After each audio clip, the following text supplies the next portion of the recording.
this is the kryptonite to rim running right here. This is the kryptonite to rim running. So if you can get this at Gold or Hall of Fame, put this at Gold or Hall of Fame. Put it at Gold or Hall of Fame. Silver, you know, you could work with something like that. You know, you can work with something like that. But if you could get this at Gold or Hall of Fame, put this at Gold or Hall of Fame. Trust me, this is the kryptonite to rim running. If you guys whoa, y'all thought I forgot? If you made it to this part of the video and you're new to the channel, or you've been here before and have not subscribed to the channel, make sure y'all go ahead and take care of that for me real quick. I'll give y'all a second to do that. And also, let's run up this video to 100 likes, alright?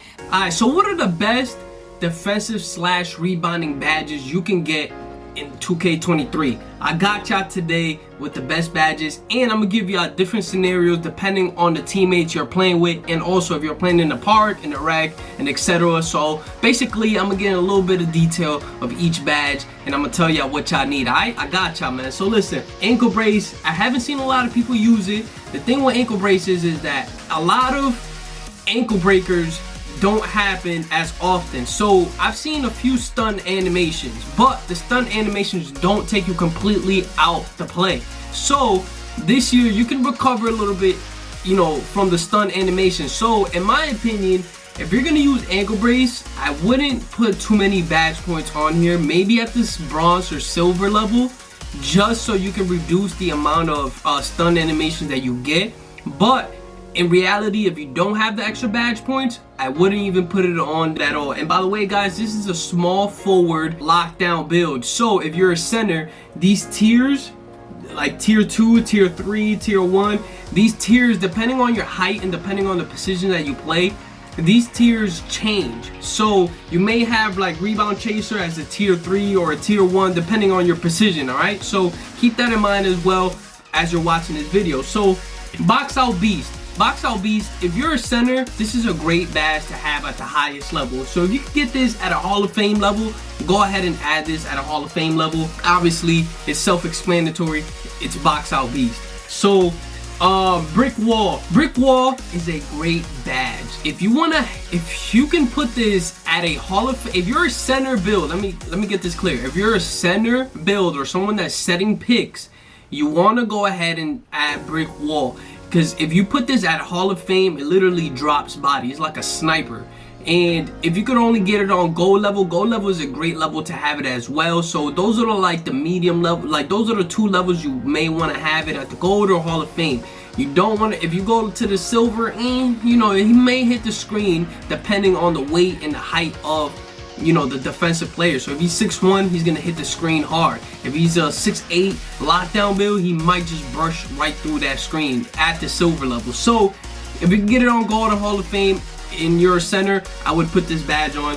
Off-ball pest. If you're playing corner defense, so let's just say you're playing with a lock and you're playing with a swing like a 6'9" and a 6'7" lock, and you're playing corner defense, off-ball pest has popped up a few times. I've used it a few times playing corner defense, and it actually activates this year. Like, you can actually grab on to someone. I'm not exactly sure how to activate it consistently, but there's been times where the animation does pop up and off-ball pest does pop up, and I've had it at the gold and Hall of Fame levels, which I think it's a bit high, just because it doesn't pop up as often as you think it would for those high levels. But the badge does work, because we all know in previous years off-ball pest really didn't pop up at all. Like, you wouldn't see the activation go on, but now you actually get certain animations that are tied together with off-ball pest. So if you play corner defense, you have some extra badge points, I would put this at least at the gold level. If you can't get at the gold level, I really wouldn't even put it lower than that, to be quite honest with you. It really doesn't pop up as often at the lower levels like the bronze and silver. So pick dodger. If you're a lockdown defender, 6'7", you may want to have this badge on at the highest level. So if you get a Hall of Fame, get a Hall of Fame. You'll blow right through these screens. And another level that you could possibly have it is probably the silver level. It's probably like the, you know, the sweet spot of this badge. So if you can't get a Hall of Fame, silver level. And I've had it, I got mine on my 6'1" guard at the bronze level, and it, I mean, I'm not sure if it really works. It pops up a lot, but then again, I don't run into the screens. I either run around it or run over the screens when I'm playing defense. In my opinion, I would have it at either the silver or the Hall of Fame level. Pogo stick. Pogo stick is a great badge to have. So if you have Pogo stick and you are a center, or even if you're a lockdown and you have Pogo stick and you go up for a contest in the paint, recover back from that and you be able to grab the rebound. So now, this you want that at the highest level. I've seen people, and even if you're an offensive player, keep this in mind too, even if you're an offensive player and you go up for a layup and you miss, you can go right back up and grab that layup, and, you know, grab that rebound for that layup that you just missed, and Pogo stick actually activates. So if you have Pogo stick and you can put it on your player and you are a center or someone that, you know, likes to paint match and go up for layups or whatever the case may be, put this at the highest level you could. If you could put it on silver, I would put it on silver. Bronze is really not that effective. But silver, gold, and Hall of Fame, they start activating a little bit more. You're going to realize better animations when you're going up for the rebounds. You're not going to feel like your player's stuck on quicksand or he got ankle weights. So I would definitely put those at those 3 levels.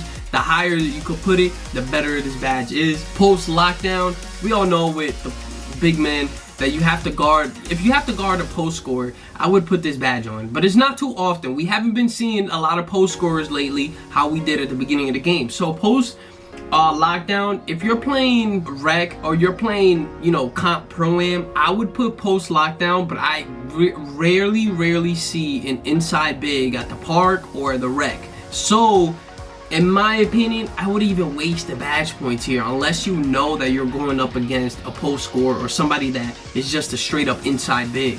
And lately I haven't been seeing that. So I wouldn't even waste badge points on that. Workhorse. Workhorse is a great badge to have. The higher you have it, the better the badge is. So there's no sweet spot, there's no medium for it. So if you could put it on bronze, put it on bronze. If you put it on silver, put it on silver. But there's no sweet spot for it. So basically what this badge does, it accelerates you.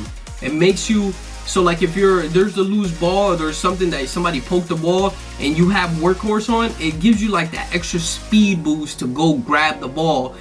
So if you're going against somebody that has it on silver and you have it on gold and you guys are running neck to neck, it's gonna give you that extra speed to go ahead and grab that ball. So Workhorse, I would have that at the highest level. And Anchor. Anchor is an OP badge. This is the stop. This is the kryptonite to rim running right here. This is the kryptonite to rim running. So if you can get this at gold or Hall of Fame, put this at gold or Hall of Fame. Put it at gold or Hall of Fame. Silver, you know, you could work with something like that. You know, you can work with something like that. But if you could get this at gold or Hall of Fame, put this at gold or Hall of Fame. Trust me. This is the kryptonite to rim running. If you guys are tired of watching people rim run, put this at the highest level possible. Put this at gold and Hall of Fame. If you want to put it on silver here, you can put it on silver. You can put it on silver. It's high. But put this as high as possible. Trust me. Chase down artists. Chase down artists. You don't really get that many chase down blocks this year, guys. So, in my opinion, I've seen some great chase down blocks. Chase down animations coming from a gold chase down artist. So if you could get this at gold and you're a lockdown defender or even, you know, a center, I would put it on gold. Hall of Fame I think is a little bit overkill. It depends if you have the extra badge points or not, but since it's already a tier 2, at least for this build, I wouldn't even, you know, put the extra badge points to make it Hall of Fame. Menace is a good badge as well. It activates a lot this year, and it rewards you for playing good defense basically. So I would put this at a gold level. I wouldn't waste too many badge points on this and put it at Hall of Fame, just because I feel like at the gold level it works. It's like a sweet spot. You get what I'm saying? So if you can put this at the gold level, it's good. If you can't get it at the gold, I will put it at silver. Rebound chaser. If you're a big man, if you're a center, you want this at the highest level possible. If you can get this on Hall of Fame, get it at Hall of Fame. There is no sweet spot for this. So the higher you get this, the better animations you get. So in my opinion, get it at the Hall of Fame or the highest level you could possibly get it. If you're not a center build and you're a lockdown build, you could put this at the bronze level or maybe even at the silver level, just so you can get better, you know, rebounding animation, especially since you are the lockdown and sometimes you do chase that guy down to the paint. So you may want to have this on.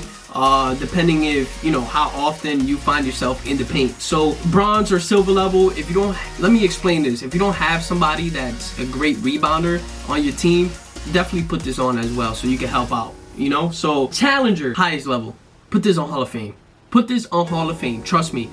Look, this badge right here is OP. It's like, they don't really talk about it a lot, but this badge right here is OP. Clamps. Clamps is a great badge as well, guys. Clamps, you want to have this at the highest level. You know, clamps is self-explanatory. Is a great badge to have. Glove, you may, like the way that steals are this year, the higher you have glove, you know, compared to what the highest level somebody else has in unpluckable. Let me explain this. If you have gold glove and somebody else has silver unpluckable, the chances of you getting a steal is a lot higher. Basically is what I'm trying to say. If somebody else has gold unpluckable and you have a silver glove, it's going to be a little bit more difficult for you to get on-ball steals. So just keep that in mind when you have this badge right here, especially the way that steals are going. You may want to have this at the highest level. So intercept, put this at the highest level, and you want to make sure you core this badge first before any of the tier 3. So basically what I'm trying to say is that whatever tier 3 badge you have, even if you're a center, and let's just say you have rebound chaser as a tier 3 badge, you want to core the easiest badge first and then move on to the next badges so you can get those, so it doesn't take you forever or like 3 seasons to core a badge or to have the extra, you know, badge points and put it on another tier 3 badge, if that makes sense to you guys. So you guys want to use that strategy. That's what I've been doing. So those are your defensive badges right there. Those are the badges you may want to consider. I gave you a layout of every single badge on the defensive side. You have to make the decision of what badges to put together depending on the position you play. So if you're a lockdown build, obviously the important ones to have are challenger, clamps, glove, interceptor, maybe chase down artist, and menace are, you know, great badges to have, and pick dodger as well.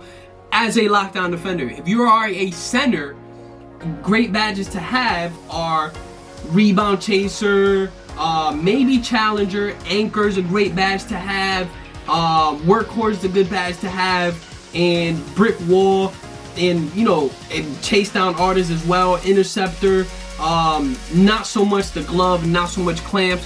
So it all depends on the position that you're playing. I'm giving you a straightforward layout of what badges you may want to have depending on the position you play and depending on what game mode you play as well, because I can't sit here and basically tell you, okay, you know, these are the best badges right here, and you want to have this on your player and then give you a badge for, you know, and tell you as a lockdown build you need rebound chaser. No, you probably playing with a center that can rebound the ball, so you don't need rebound chaser on your lock. Now if you play with somebody that can't rebound the ball, you may need to put rebound chaser on your lockdown build. So these are great things to keep in mind, guys. Make sure you guys lock in, and if you have to rewind back to the video, make sure you guys go ahead and rewind back to the video. Also leave any questions in the comments below. You know I always respond back to the note again. I appreciate y'all, by the way. So it's your boy New York Minute, and I'm out. Peace.